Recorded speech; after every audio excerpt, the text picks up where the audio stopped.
Hello my dear friends and family, operator Starsky here, and today we're going to talk about something very unique.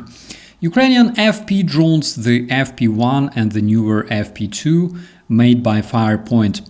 Very recently we've seen strikes on Russian power generation facilities, on a number of Russian oil refineries, attack on fuel storages in occupied Crimea, and also strikes that damaged an ammunition depot in Donetsk. In a lot of those cases, Ukrainian footage and statements point to FP drones designed by Firepoint. So my friends, today we will look in more detail at what those drones are, why Ukraine needs to develop long-range drones, and what makes FP-1 and FP-2 special, and also why they're giving the Russian invaders some real headache. Let's get into it. You may ask, why did Ukraine need something like FP-1 and FP-2, having that huge arsenal of long-range drones?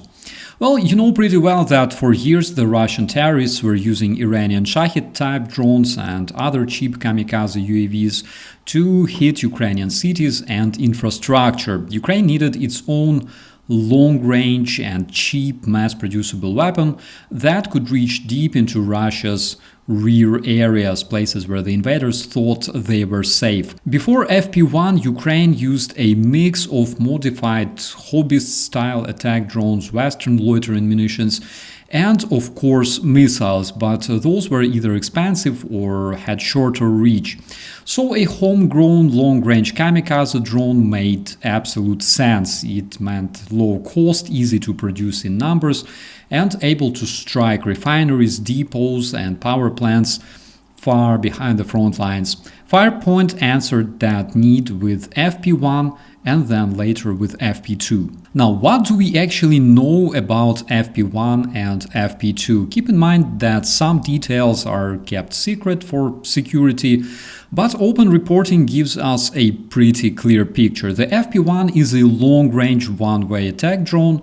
You can think of it as a cheap guided flying bomb built to go deep and hit valuable Russian targets. According to public sources, the FP-1 ranges up to around 14 to 1600 kilometers and modular warheads roughly in the 60 to 120 kilogram class, depending on the version. It is a propeller aircraft, relatively simple airframe made of plywood or composite structures, a small piston engine, and a guidance stack that mixes inertial navigation with satellite navigation, plus some resilience to jamming. FP-1s were designed to be produced fast and cheaply, with some outlets estimating production scaling from dozens a month to many hundreds or even thousands a month during this year, 2025. The FP-2 is a related design, but built for heavier punch at a shorter to mid ranges. Reports say that FP-2 carries a much larger warhead, with figures often quoted around 100 to 105 kilograms of high explosives. That means when an FP-2 hits a fuel depot or an ammo storage, the damage is far greater than a light kamikaze drone. FP-2 also seems designed for first-person view in some missions. Range estimates for FP-2 are lower than FP-1 because it's a heavier, much more destructible machine, but still enough to reach many strategic sites in Russian rear areas. The navigation and guidance appear to be a mix of GPS or GLONASS satellite navigation, inertial guidance, and operator control for terminal guidance. And the airframe and engine choices keep the production cost still very low while allowing a bigger and heavier warhead. So how do they compare, for example, to the Russian-Iranian Shahed drones? Because those are also pretty simple and cheap and have been a big problem for Ukrainian civilians. In fact, at some point Ukraine learned how to build its own versions of drones using a similar design. For example, FP-1 was built to be long-range and relatively cheap per unit, while FP-2, as I already mentioned, trades some range for a much bigger warhead. In plain numbers reported in different sources, FP-2 warheads are often estimated to be roughly double what a typical Shahed carries, meaning twice the explosive mass and thus a larger crater, bigger secondary fires at fuel sites, and more likely sympathetic detonations at ammo storages. At the same time, FP designs aim to be easier to produce in Ukrainian workshops with modular parts and an emphasis on making them resilient to jamming and detection. So basically the FP family is more advanced in guidance and payload options, yet still cheap enough to be produced at scale.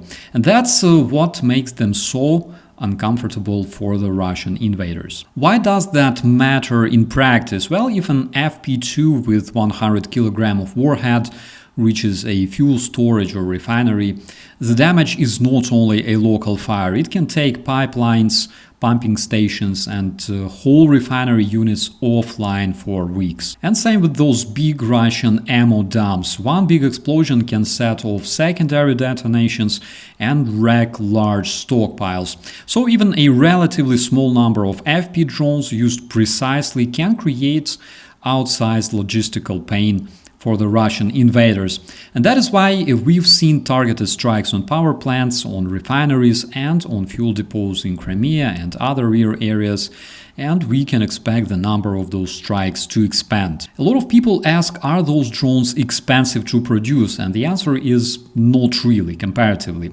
The cost of a FP-1 is much lower than many missiles and in around the same ballpark or even lower than Iranian Shaheds. The whole idea basically revolves around cheap mass production. Firepoint, the company behind the FP series, reportedly scaled production fast and aimed to make these in large numbers instead of one expensive precision missile, for example. This way, Ukraine can make many of them. They can use them for deep strikes and still keep costs manageable for the Ukrainian budget. That changes the math of the war, my friends. We're talking quality where it counts and numbers where it matters. Now, what does this mean going forward? Ukraine seems to be ramping production and diversifying these systems. For example, FP-1 for deep strikes, FP-2 for heavier local devastation, and even larger projects like the FP-5 Flamingo cruise missile in parallel. And the Russian terrorists will have a harder time protecting rear area refineries, fuel storages, and depots, because those are big, fixed, and expensive to fully defend. The fact is, you cannot put air defenses over every pipeline or pump station, especially those scattered over such a large territory like in Russia.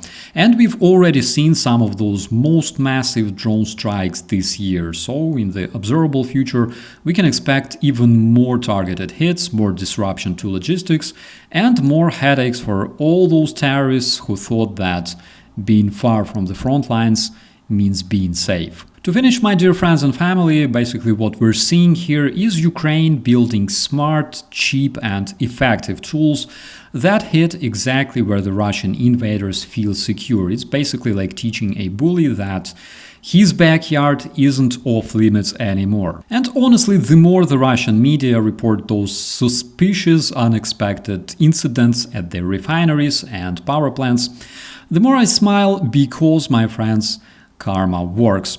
So stay informed, share this content so people hear what's actually happening, and subscribe if you want more updates. I'm Operator Starsky. As always, be safe, and I'll see you in the comments. Subscribe to UATV English and stay updated on the most important events, top news from Ukraine and all over the world, in-depth analysis, exclusive reports and interviews, all on hand in our channel. Join our community of viewers and stay tuned.